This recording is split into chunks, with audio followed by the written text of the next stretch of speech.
Good morning, everyone. Just wanted to spend a little bit of time with you this morning and share some things that I think that might be, hopefully, will be helpful to you. Been studying a little bit, and the Lord's been talking to me, and I just think that where we are right now, all of us could use a little bit of assurance that we're kind of in a good place, which I think we are, even though it's a transitional time that we've talked about before. But the part that God's been talking to me about are about two guys on the road to Emmaus. And we pick up that story in Luke chapter 24. And I would like to read a little bit of it so that we can get a foundation of where I'm trying to head and hopefully help us see some things maybe that we've not seen before. I'm going to pick it up in verse 6. Now he is not here, but he is risen. So these are these women going to the tomb after Jesus had been crucified, dead, and he was in the tomb. But when they get there, these angels meet him. He said, he's not here, he's risen. Remember how he told you while he was still in Galilee that the Son of Man must be delivered into the hands of sinful men and be crucified. And on the third day, they remembered his words. And returning from the tomb, they all told all these things to 11 and all the rest. And that was Mary Magdalene and Joanna and Mary the mother of James and the other women with them who told these things to the apostles. But the words seemed to them as an idle tale, and they did not believe them. But Peter rose and ran to the tomb, stooping in and looking and saw the linen cloth by themselves. He went home and marveling at what had happened. I like Peter. Peter goes down and just says, okay, I'm going to go see it for myself. Now that we pick it up in the next little area, and it talks about two guys that it says the very day, two of them were going to a village named Emmaus, about 7 miles from Jerusalem. 7-mile hike's not really a common thing that we do today. We jump in a vehicle and go wherever. But these guys are walking, and they're beginning to process, Can you imagine what they experienced in real time? I mean, even though Jesus told them all along, he was going to be crucified, he was going to have to give their lives as his life, there was no grid because they could only see on this side. They couldn't see what was going to happen from this point A to point B, this gray spot of what it was going to actually look at. Now you got to remember that what they had witnessed was very brutal. It had to be, almost shock.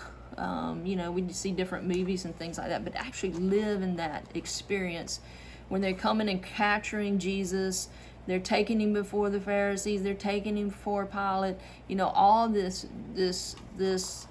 chaos, just out of control, looking like everything's abolished, everything is destroyed, and yet Jesus is still walking through, and there's no way to get to him, there's no way to talk to him. He's on trial, the crunch is on, everything's happened, and the onslaught is hitting him. And so this happens, and then even though Jesus told him, I'm going to be raised from the dead, it wasn't like this is a common thing. It's still not really a common thing. However, because we got 2,000 years later, we can see a whole lot more of the patterns of God and see, proof that God does these kind of things. But they didn't have the history that we have. They didn't have that. They were building from one place to the next, and in this sandwich of time, they're trying to process all this just like we're trying to process things right now. And that's the reason I want to bring up this story is there's this time frame that all of us, when we move from one place to the next, which, remember that word too, there is always this transition of uneasiness, uncertainty, question, doubt, instability, concerns that we're gonna miss something. But so anyway, as they're walking down the road, Jesus appears to them. It says, and that very day two were going to the village Emmaus, about 7 miles from Jerusalem, and as they were talking with each other about all these things that had happened, while they're talking and discussing together, Jesus himself drew near and went with them. So we going, okay, what happened? Was Jesus hiding behind a tree? Well, we don't know. His body had been transfigured. He obviously, his body had been transformed. It was not actually what it looked like on the cross. I mean, he wasn't bleeding. His blood was actually already poured out for us. So, I heard somebody say, well, what was in his veins? I can't remember. It seemed like it was Jesse Duplantis said it years ago in the 80s. He said it was the glory of God, because Jesus' blood has been poured out for us. So they didn't recognize him. He kind of hid themselves from him, and he starts questioning them, and he talks to them, and he kind of disguises himself to them. And he's saying, well, what happened? And then this guy, Cleophas, answered him, are you the only visitor to Jerusalem that does not know the things that have happened here in these days? And he said to them, what things? And they said to him, concerning Jesus of Nazareth, the man was a prophet, mighty in deed and word before God and all the people, and how our chief priests and rulers delivered him up to be condemned to death and crucified him. But we had hoped, in other words, that's past tense, that he was the one to redeem Israel. Yes, and besides all this, now it's the third day since this has happened. Moreover, some of the women of our company amazed us. They were at the tomb earlier this morning, and when they did not find his body, they came back saying that they had seen a vision of angels who said he is alive. Some of those who were with us went to the tomb and found it just as the woman said, but him they did not see. And then Jesus says to them, O foolish ones, slow of heart to believe that the prophets have spoken. Was it not necessary that Christ should suffer these things and enter his glory? And he began with Moses and all the prophets, and he interpreted all the scriptures, the things concerning him. Right now, we are in a very, very similar situation, because, we hear the things the prophets have said, the things the prophets are saying.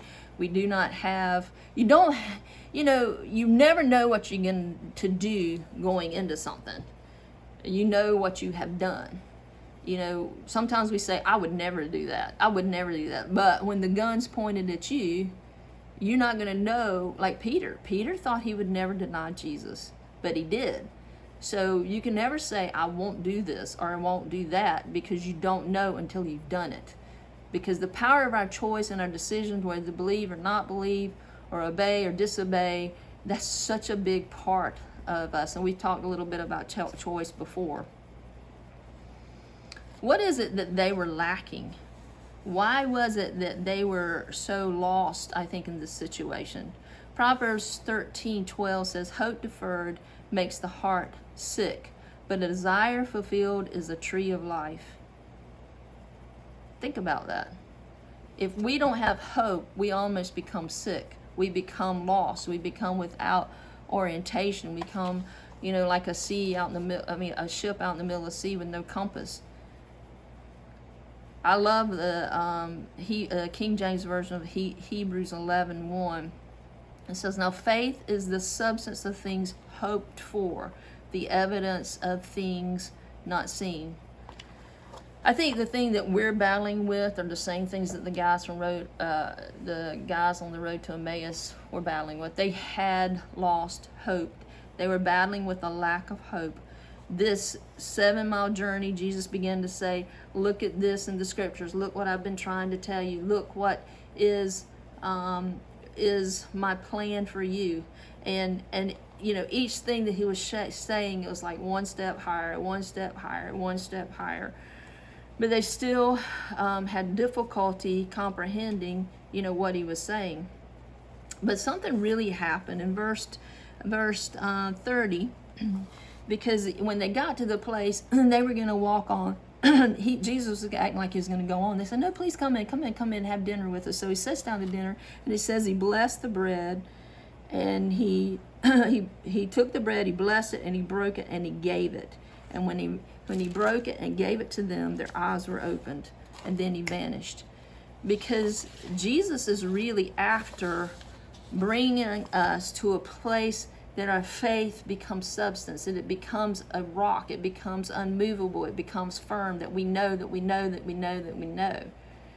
And there's a difference whenever, we're going through this transition right now. There's a question: are you saying this? Are you saying that? Are you saying this? Are you saying that? And then it's a time when we say, no, I know the Word of God. We know what God is saying to us right now. And then all the dots become connected, and then we have understanding of how to move forth.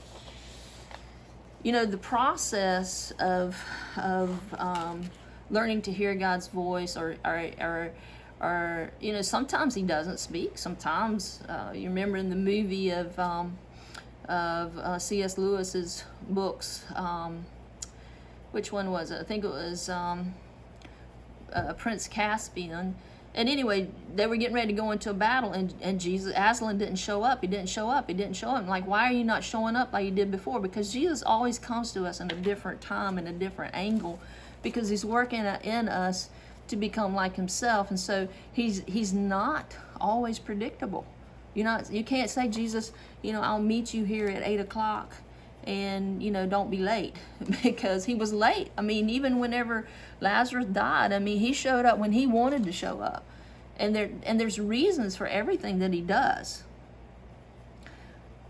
But understanding the power of hope and the trust that God puts in man, I was thinking about a story in it was a movie that my sister gave me. It's called The Christmas Story. And God places Himself in a vulnerable place with man. We forget that. But whenever it was time for Jesus to become man, God chose Mary. Mary was impregnated by the Holy Spirit. And then the story in this movie is really good. It talks about the process of how Mary and Joseph had to believe God, and they had to move into position. They had to go to Bethlehem, which was the place that God wanted Jesus to be born. And in this picture, Mary, in the movie, Mary comes when they get to Bethlehem. All of a sudden, Mary's going into labor, and Joseph's looking everywhere for a place for the baby to be delivered, and he finds this cave. And when he did, Jesus is born, and he's holding Jesus up as a little baby. So the vulnerability of God in our hands, we think that we're vulnerable to God, but God's vulnerable to man. God is vulnerable to man as well, even though He positions Himself to be in relationship with us at such a level that we really can't wrap our mind around it. So He does that through the process of moving from faith to faith. In Romans 1:17, it says, For in it the righteousness of God is revealed from faith to faith. And then in 2 Corinthians it says 3:18, For we all with unveiled face, beholding the glory of God, are being transformed into the same image from one degree of glory to another. So in other words, God processes with us. We're here, but He wants us to take us to another level. We're here, we're satisfied, we want to camp out there. It happened with the children of Israel. He said, no, it's time to move on. And actually they followed the glory cloud. So the book of Corinthians is talking about we'll be moving from glory to glory, from one level to the next level of glory. And I said, Lord, what is this whole process of moving from one level to the next level of glory? He said, well, the key word is two. You're moving from one place with me to another place. And he said, well, what do you see in the word that's between from glory to the next glory? I said, the word two. He said, exactly. Well, what do you see in the word two? And I prayed for it, prayed about it. It wasn't an easy thing. I processed it for quite a while. And I said, well, I see the letter 2 and I see the letter O. And he said, okay, what do you see in the letter 2? And I said, it's a cross. He said, exactly. It's a cross. And I said, okay, that's good, but what's the O? What are you saying? He said, well, look at the O. What is it? What is it? What is it? And I prayed and prayed and prayed, and finally I saw it was like the stone over the tomb. And he said, that's good. There's a death, burial, and resurrection. From every experience in one level of glory, we have to leave that level of glory, go through a death, burial, and resurrection process before we begin to enter into the next level of glory. And I believe that is really kind of where we are. We're in this process of moving from one level. I know we are. We're from one level of glory to the next level of glory, but there's a dying out spot, and there's a death process, and there's a new thing coming. There's a new level coming. And so I thought of another thing that the Lord showed me. He said, well, think about the Panama Canal. And I said, and I looked it up last night. I was looking on different videos to see what happened, and it showed these huge ships coming in to the Panama Canal and how the locks would open, and it would bring the ship up so the ship could come to the next level, and it would be in this, and it would go on for, a couple of miles or whatever, and they'd hit another lock. And then they would open the lock and the water would come up and they would move to the next position. And that's really kind of where we are now. We are being moved from one place to the next. And in this process, there's steps to take. They said that it takes a 10-hour process for one ship to pass through the whole canal, and probably 30 to 40 vessels go through it each day. So what I'm saying is we're all going through this experience together. We're all going through this level of we're moving. God's taking us on the shortest route. He's taking us where we can move, but he's opening up the gates. He's raising us up. We're moving forward. He's taking us to the gate and the locks, and he's moving us up, and he's moving us forward because he's raising us up. I mean, this is not it. This is not the end. This is a transition into another level. So I guess my prayers for us all today is to be encouraged. We just really need to be encouraged. The Bible's full of transition. It's full of unfolding things. And even in the book of Revelation, read certain things. Of course, it's not clear because we haven't lived it. We're not going to know it until we have lived it. We're not going to have the facts. It's not going to be his story. It's not going to be history. It's not going to be his story until we've actually lived it. But the power of us choosing what we do each day is crucial. How we behave, how we maneuver, how we put our trust in God, that's everything. That's what this is all about. It's all about us learning to be vulnerable to God. He's been vulnerable to us. It's our time to be vulnerable to him and to believe him for everything that we've got. I love you guys. Let me hear from you. I bless you in Jesus' name. Take care.